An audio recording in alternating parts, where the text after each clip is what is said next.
Hello friends, how are you? Welcome to Avinash English classes. So guys, let's start today's session. In the last video we discussed past simple tense, the uses of past simple tense, and today we are going to discuss past continuous tense. Have you any idea of past continuous tense? What does it show? So let's see. Past continuous tense show the continuity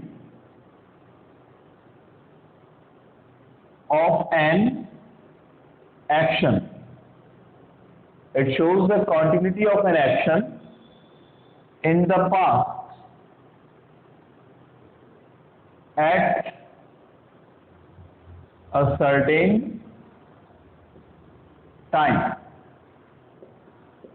Certain time or a certain point of time, whatever may be there.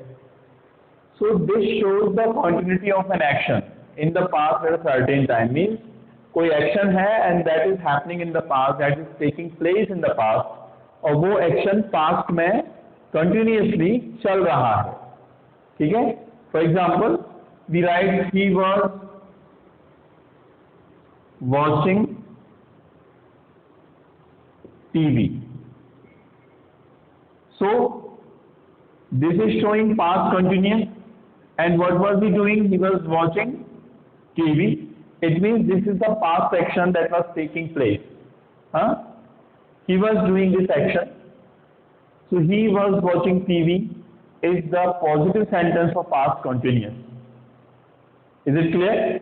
ये sentence क्या दिखा रहा है? Continuity दिखा रहा है कि कोई सेंटेंस पास्ट में कंटिन्यूसली चल रहा था, लगातार चल रहा था, और उस लगातार चलते हुए एक्शन को हम पास्ट कंटिन्यूस के थ्रू एक्सप्रेस करते हैं, शो करते हैं. ठीक है? तो ये हो गया he was watching TV is the positive sentence of past continuous tense. थोड़ा ट्रेडिशनल वे में अगर हम कहें तो कह सकता है कि रहा है, रहा था, रही थी, रहे थे. इस तरह की जो कुछ वाक्य को, कुछ शब्द अगर आपको किसी सेंटेंस में मिले तो वो पास्ट कंटिन्यूअस टेंस है. ठीक है? अब देखिए आप कि हमने सेंटेंस यहाँ पे फ्रेम कर दिया, and with the help of this sentence we can derive the formula of positive sentence. How? This is the subject, so subject, then helping verb. Helping verb और should be was and was. के बाद helping verb होंगी was और verb. was हम use करेंगे जब subject कैसा होगा? सिंगुलर. और verb यूज करेंगे जब सब्जेक्ट होगा प्लूरल. तो उसके बाद मेन वर्ब, मेन वर्ब की फर्स्ट फॉर्म, और फिर इसके बाद इसमें हमने क्या ऐड किया है? ing. तो यहाँ पे हो गया ing, और उसके बाद ये क्या है? ऑब्जेक्ट. ऑब्जेक्ट हो गया. अगर यहाँ पे कहीं कोई टाइम या इस तरह की कोई चीज आपको मिलती है, कोई शब्द आपको मिलता है, तो उसको लिए हम कह सकते हैं एडवर्बियल. वो क्या हो जाएगा? Adverbial. Is it clear? So this is the formula for affirmative sentence और positive sentence for past continuous tense. One more sentence we frame. See, he was reading newspaper. He was reading newspaper. So on the same formula this sentence is based. Subject, and according to the number of the subject there is helping verb. This is singular, ये singular है, तो वो helping verb कैसी होगी? Singular ही होगी. तो was हमने लगाया. उसके बाद फर्स्ट फॉर्म है read, और उसमें ing ऐड किया, तो क्या हो गया? रीडिंग. और ऑब्जेक्ट क्या है? Newspaper. So he was reading newspaper is the sentence. Is it clear? अब हम बात करते हैं नेगेटिव सेंटेंसेस की. पहले हम इसका जो कॉन्सेप्ट जो है, इसका बेसिक कॉन्सेप्ट, उस बेसिक कॉन्सेप्ट को हम डिस्कस करेंगे, और उसके बाद फिर हम इसकी जो यूजेस हैं उस पर बात करेंगे. तो देखिए बहुत ही सिंपल सा है, ये बहुत ही इजी है. पास्ट कंटिन्यूअस कि अब हमें नेगेटिव सेंटेंस पे बात करनी है। अगर नेगेटिव, मुझे इस सेंटेंस को नेगेटिव बनाना है तो मैं यहाँ पे नॉट प्लेस कर दूंगा। मैं लिखूंगा he was not watching TV. Helping verb के बाद if you place not, so this sentence becomes the negative sentence of past continuous tense and the formula will be subject plus helping verb। helping verb क्या? was and were, and then not, and then first form of the verb, and then ing and object and adverbial।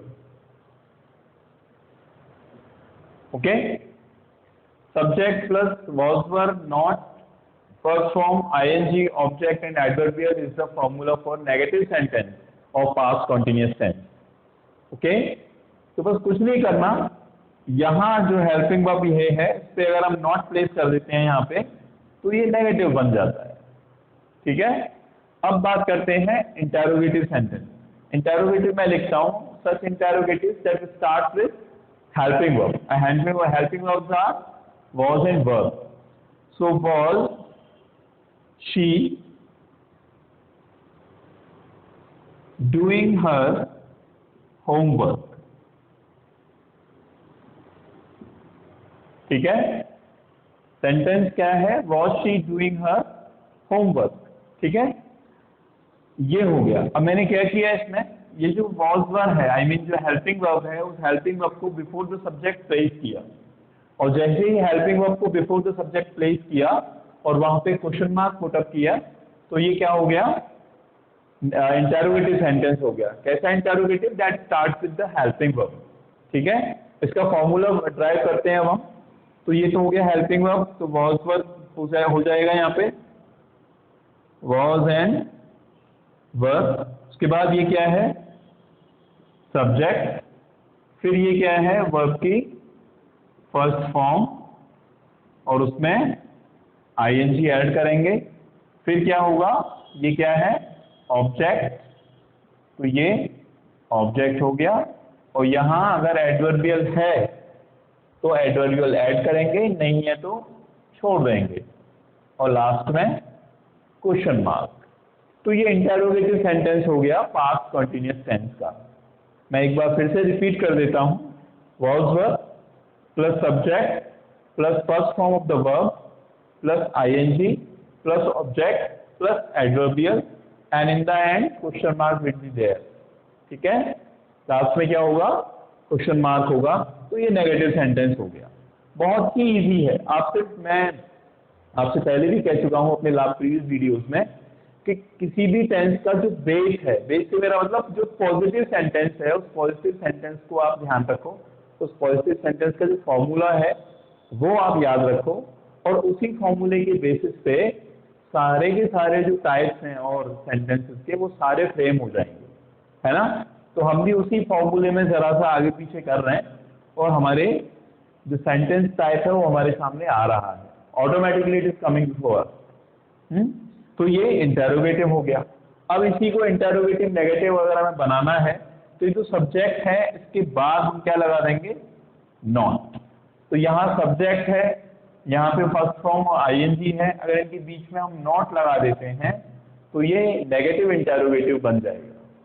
बनाया नहीं? was she not doing her homework, और उसका Hindi translation क्या होगा कि क्या वो अपना होमवर्क नहीं कर रही थी। अगर नॉट हटा देते हैं तो ये होगा क्या वह होमवर्क कर रही थी। नॉट लगा देते हैं तो क्या वह होमवर्क नहीं कर रही थी।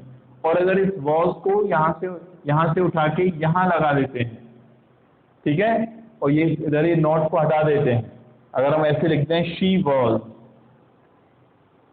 doing her homework, तो ये हो गया कि वो अपना होमवर्क कर रही थी, तो ये पॉजिटिव सेंटेंस हो गया। यहाँ पे नॉट प्लेस कर देंगे तो ये नेगेटिव सेंटेंस हो गया, she was not doing her homework. फिर यहाँ अभी मैंने दोनों बताई थी आपको कि इस वॉज को इधर लिख देंगे हम सब्जेक्ट से पहले और नॉट को यहीं पे रहने दें, तो ये नेगेटिव इंटेरोगेटिव बन जाएगा। किस तरह का इंटेरोगेटिव? जो हेल्पिंग वर्ब से शुरू होता हो, ठीक है। तो कुल मिला के हम एक बेस फॉर्मूला पॉजिटिव सेंटेंस का जो फॉर्मूला है उसे याद रखें और उसी के बेसिस पे हम और दूसरे जो टाइप्स हैं सेंटेंसेस के, वो सारे के सारे टाइप्स को फॉर्म कर सकते हैं, सारे के सारे टाइप्स के सेंटेंसेस लिख सकते हैं वेरी इजीली, ठीक है। So now we come on WH interrogative sentences. See WH interrogative sentences, and I think you know well about WH words. In my previous videos I have explained them. आप बहुत अच्छे से जानते हो, पिछले videos में मैंने बता दिया है कि WH वर्ड क्या होते हैं। तो हम लिखते हैं एक sentence, why was she not doing her homework? Okay, why was she not doing her homework? This is the negative interrogative sentence, WH negative interrogative sentence. अब यहाँ से अगर हम इस not को हटा दें, not को यहाँ से हटा दें, तो ये हो जाएगा why was she doing her homework? ये क्या हो जाएगा? Why was she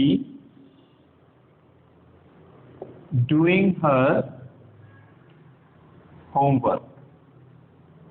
Okay, so this becomes the WH interrogative sentence, and this becomes the WH negative interrogative sentence by placing not here after the subject. So with the help of these sentences, we can derive the formula for WH interrogative sentences.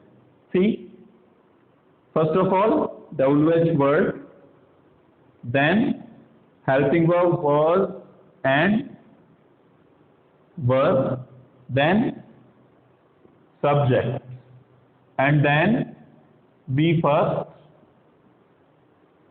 and then ing and object and adverbial if needed, and question mark. Adverbial if needed, if needed means कि अगर जरूरत है तो adverbial लिखेंगे, नहीं है तो नहीं लिखेंगे। तो ये फॉर्मूला बन गया अब WH वर्ड का, WH interrogative sentence of past continuous tense का। WH word, was verb, subject, first form, ing, object and adverbial.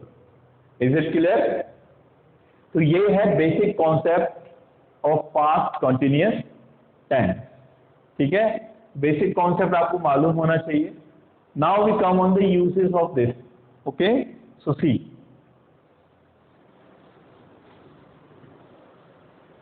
तो पहला जो इसका यूज है वो भी मैं आपको बता ही दिया शुरुआत में, वीडियो की शुरुआत में मैंने कहा था कि it shows the continuity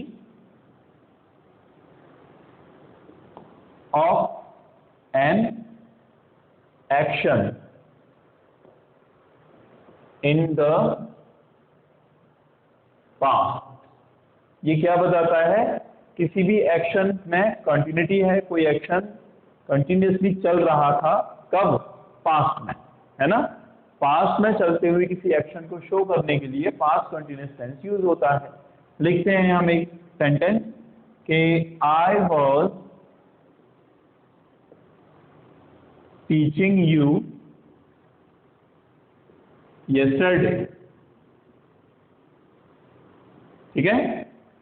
I was teaching you yesterday, तो यहाँ पे yesterday शो कर रहा है कि पास्ट है, और ये शो कर रहा है कि एक ऐसा action that was continue in the past, जो पास्ट में लगातार चल रहा था, ठीक है। तो क्या लिख दिया हमने? I was teaching you yesterday, कि मैं कल तुम्हें पढ़ा रहा था। तो continuity of action in the past is shown by past continuous tense. Second है कि जैसे मान लीजिए कि कोई एक एक्टिविटी है, कोई एक एक्शन जो है वो तो लगातार चल रहा है और साथ साथ उसके साथ कोई दूसरा एक्शन भी हुआ, कोई एक एक्शन लगातार चल रहा था, उसके साथ साथ कोई दूसरा एक्शन भी हुआ। तो यहाँ पे हम लिखते हैं कि an action was in progress while another took place, while another took place। क्या मतलब है कि एक एक्शन चल रहा था, उसके साथ साथ कोई दूसरा एक्शन भी हुआ, ठीक है। और उस तरह की एक्शंस में हम इस तरह के सेंटेंसेस में व्हेन का हम यूज जनरली करते हैं। कैसे? जैसे ये है when he came I was taking lunch, ठीक है। अब यहाँ पे कौन सा काम चल रहा था? खाना खाने का, आई वॉज टेकिंग लंच। और कब चल रहा था? व्हेन ही केम, जब ये आया, जब ये मेरे पास आया, उस टाइम पे what was I doing? I was taking lunch. कि जब ये मेरे पास आया उस टाइम पे मैं लंच कर रहा था, ठीक है। और देखिए when I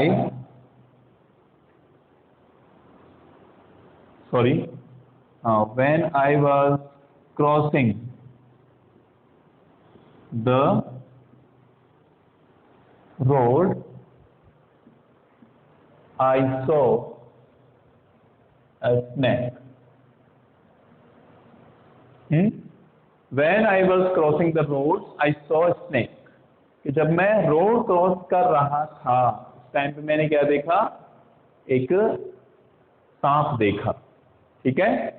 तो कहने का मतलब दो एक्शन साथ साथ चल रहे हैं कि जब मैं ये काम कर रहा था उस टाइम पर ये वाला काम भी हुआ। आई सॉ अ स्नेक, जब मैं रोड क्रॉस कर रहा था तो मैंने एक सांप देखा, ठीक है। और देखिए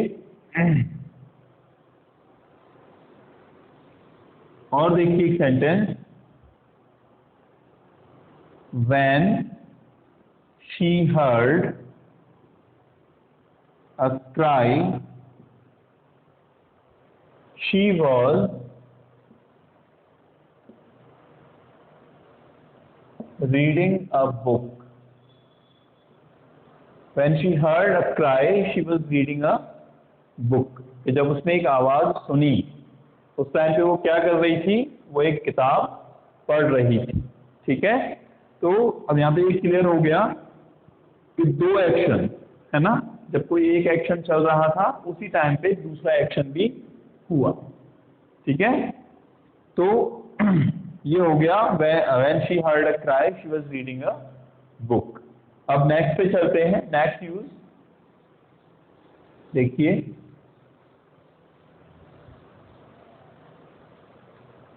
नेक्स्ट है कि two incomplete action, two incomplete action continuing at the same time।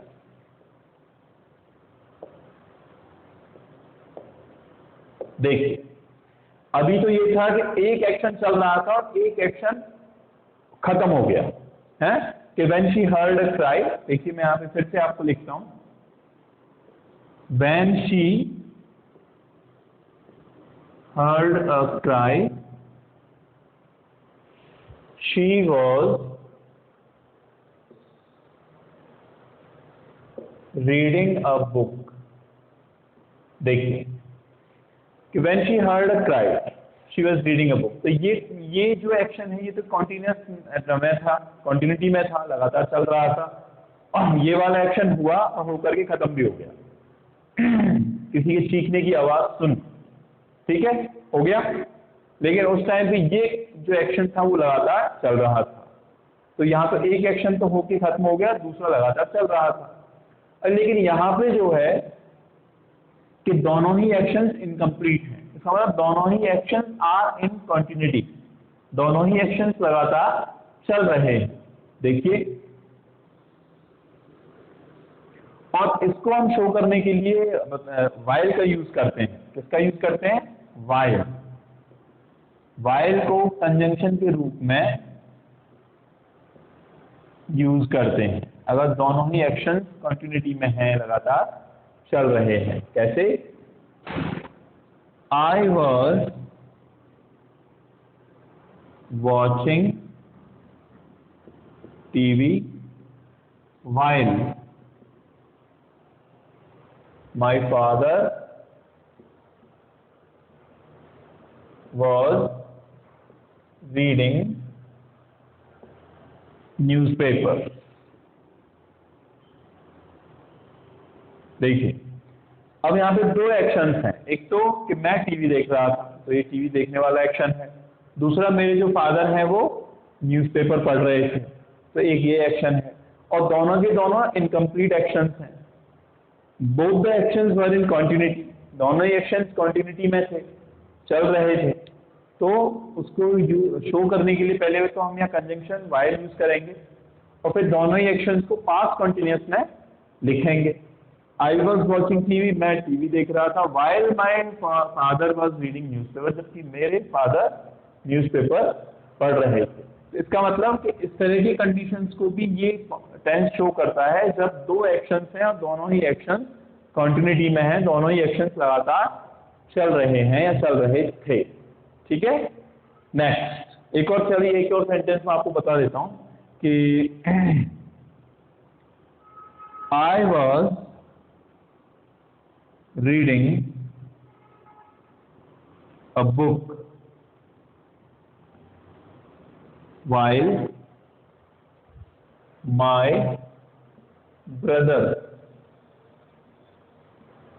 was playing। देखिए कि I was reading a book while my brother was playing कि मैं तो एक बुक पढ़ रहा था जबकि मेरा भाई खेल रहा था। तो दोनों एक्शंस लगातार चल रहे थे। इसके बुक पढ़ने का एक्शन ये भी इनकम्प्लीट है, इसका मतलब कंटिन्यूटी में है। और उसके खेलने का action this is also in continuity है, दिस इज ऑल्सो इनकम्प्लीट। तो इस तरह के एक्शंस को शो करने के लिए भी हम पास्ट कंटिन्यूअस टेंस यूज करते हैं। और इन दोनों सेंटेंसेस को कनेक्ट करने के लिए या दोनों एक्शंस को कनेक्ट करने के लिए we use while as conjunction. ठीक है। अब नेक्स्ट पे चलते हैं। देखिए नेक्स्ट है इसका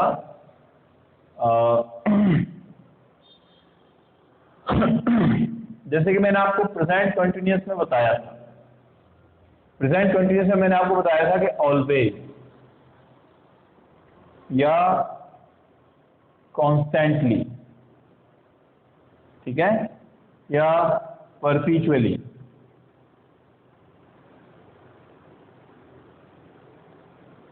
या कॉन्टिन्यूअसली। ठीक है। तो ये जब हम शो करते हैं या इनका हम यूज करते हैं प्रेजेंट कंटिन्यूअस में, तो वो इरिटेशन शो करते हैं या किसी भी एक्शन का फ्रीक्वेंटली होना शो करते हैं। जैसे देखिए, he is always reading newspaper. तो मैंने आपको बताया था कि जो स्पीकर है, मतलब स्पीकर ये नहीं है, आई मीन कोई कह रहा है, जैसे मान लीजिए मैं ही कह रहा हूँ इसके बारे में, तो मैं इरिटेटेड हूँ, थोड़ा सा नाराज हूँ उसकी इस आदत के बारे में कहते हुए कि वो लगातार या हर वक्त न्यूज़पेपर पढ़ता रहता है, हमेशा न्यूज़पेपर पढ़ता रहता है। ठीक है। तो ये तो प्रेजेंट कंटिन्यूअस है क्योंकि यहाँ पे हमने इज यूज किया है। अगर हम इसकी जगह वाज यूज कर दें, ही वाज, यहाँ इसको हम यहाँ से रिप्लेस करके और उसकी जगह क्या लिख दें, वाज लिख दें, तो ये पास्ट कंटिन्यूअस हो जाएगा। ये क्या हो जाएगा, पास्ट कंटिन्यूअस। तो इसका जो ट्रांसलेशन था वो तो ये था कि वो लगातार या हर वक्त या हमेशा न्यूज़पेपर पढ़ता रहता है, और यहाँ अगर वाज यूज कर देंगे इसकी जगह पे तो इसका ट्रांसलेशन होगा कि वो हर वक्त न्यूज़पेपर पढ़ता रहता था, है ना। और देखिए जैसे कि he was constantly abusing others, है ना। he was constantly abusing others, constantly का मतलब भी वही होता है लगातार, है ना। abusing का मतलब होता है गाली देना, others का मतलब दूसरे लोग, तो he was constantly abusing others, तो लगातार दूसरे लोगों को गाली देता रहता था, ठीक है। तो कहने का मतलब ये एक एक्शन, एक हैबिट को भी शो कर रहा है, ठीक है। और क्या शो कर रहा है, पास्ट कंटिन्यूअस टेंस किसी भी हैबिचुअल एक्शन को that was in continuity in the past, जो पास्ट में था, कंटिन्यूटी में था, उस तरह की किसी हैबिचुअल एक्शन को पास्ट कंटिन्यूअस टेंस शो करता है। वंस अगेन कि उस सेंटेंस में आपको ऑलवेज, कॉन्स्टेंटली, परपिचुअली, कंटिन्यूअसली इस तरह के वर्ड्स यूज करने होंगे या आपको उसमें मिलेंगे लिखे हुए। Is it clear. और अगर एडवर्बियल दिया हुआ है, जैसे मान लीजिए मैं आपको एक ये है ना, ही वॉज कॉन्स्टेंटली, ये हमने लिखा और यहाँ से वॉज को रिमूव कर देते हैं, ठीक है। और यहां लिख दिया हमने अब्यूज, ठीक, और अदर। अगर यहाँ पे कोई एडवर्बियल नहीं दिया गया है, यानी टाइम अगर नहीं है, तो आप यहाँ पे इज यूज कर सकते हो और वॉज भी यूज कर सकते हो, दो both are correct. He is constantly abusing others, वो लगातार दूसरे लोगों को गाली देता रहता है या देता रहता था, बात तो दोनों ही ठीक है, दोनों ही सेंटेंसेस ग्रामेटिकली फिट हैं। तो अगर एडवर्बियल वहां पे दिया हुआ है यस्टरडे या इन पास्ट टाइम्स, इस तरह का कुछ दिया हुआ है, समटाइम्स अगो कि समटाइम्स अगो या कुछ टाइम पहले वो दूसरे लोगों को गाली देता रहता था, मान लीजिए ऐसे लिख दें हम सम टाइम एगो, इसका मतलब हो गया कि पास्ट है। सम टाइम एगो का मतलब क्या हो गया, पास्ट। तो कुछ टाइम पहले वो लोगों को गाली देता रहता था, तो फिर यहाँ पे आपको यहाँ तो हेल्पिंग वर्ब वाज यूज करनी पड़ेगी और यहाँ पे इसमें आईएनजी लगा के इसको लिखना पड़ेगा abusing. He was constantly abusing others some time ago, कुछ समय पहले तक वो लोगों को गालियां देता रहता था, ठीक है। क्लियर हुआ। अब अगला जो लास्ट है इसका पास्ट कंटिन्यूअस का यूज, वो देख लीजिए आप। ये है कि कोई ऐसा एक्शन जो नियर फ्यूचर को शो करता है। कैसा एक्शन जो नियर फ्यूचर को शो करता है लेकिन वो किसी वजह से अपसेट हो गया या वो रुक गया, है ना। कोई प्लान है, plan for near future which was upset, है ना। कोई प्लान था, कुछ करने वाले थे, लेकिन किसी भी रीजन से, किसी भी कारण से वो अपसेट हो गया वो प्लान, या वो प्लान फेल हो गया। जैसे देखिए कि he was preparing for an upcoming examination. He was preparing for an upcoming examination, but an accident shattered his dream. कि भाई वो एक एग्जाम जो होने वाला था नियर फ्यूचर में, उस एग्जाम के लिए वो प्रिपेयर कर रहा था, तैयारी कर रहा था, लेकिन एक एक्सीडेंट की वजह से उसका जो ये कोई भी सपना जो था कुछ भी बनने का, वो सपना क्या शैटर हो गया, बिखर गया। इसका मतलब उसका ये प्लान था, नियर फ्यूचर प्लान था, हाँ। An exam was to be held in the past and he was preparing for that, but because of accident he could not appear in the exam, and this accident shattered his dream. कि accident की वजह से वो इस exam में appear नहीं हो सका, और इसकी वजह से उसका जो ड्रीम था वो ड्रीम बिखर गया, चकनाचूर हो गया, है ना। और देखिए कि he was going to Mumbai the following day. He was going to Mumbai the following day, इसका मतलब अगले दिन, following day का मतलब अगले दिन, नरेशन जब हम पढ़ेंगे तो उसमें following day पढ़ेंगे, है ना। तो he was going to Mumbai the following day, कि अगले दिन वो मुंबई जा रहा था, यानी उसका प्लान था कि next day I am going to Mumbai, उसका प्लान था। But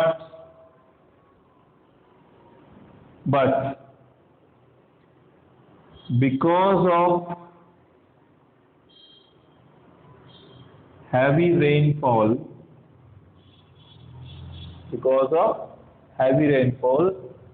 the train was cancelled. लेकिन इतनी तेज बारिश हुई कि शायद बाढ़ आ गई और उसकी वजह से जो ट्रेन थी, जिस ट्रेन से वो जा रहा था, वो कैंसिल हो गई। ठीक है, इसका मतलब कि फ्यूचर प्लान था मुंबई जाने का, लेकिन वो किसी कारण से अपसेट हो गया, वो प्लान फेल हो गया। ठीक है, तो इस तरह की कंडीशंस को शो करने के लिए भी we use past continuous tense. Clear? So guys, this is the past continuous tense and it's over today. So one more thing I am going to share. I would like to say you that please subscribe this channel and press the bell icon so that all the notifications you can get. ठीक है? So next video lecture में हम next tense की बात करेंगे. Till then, bye. Thank you.